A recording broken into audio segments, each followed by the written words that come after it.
Sa 1 Corinthians chapter 4 verse 1 and 2. 1 Corinthians 4. Kabisado niyo po ba ang inyong Biblia? Basta dyan lang po yan. Dyan lang po sa Biblia.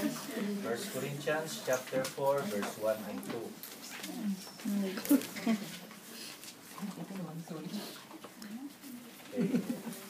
Pwede po natin basahin sabay-sabay. Andiyan na po ba kayo? Sister na sa loob po ng likod.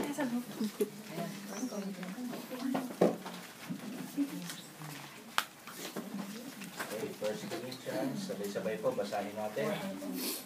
Chapter 4, verse 1 and 2. Okay, sabay-sabay po natin basahin. Ready? Begin. Let the man so count us as of the ministers of Christ, which is stewards of the mysteries of God.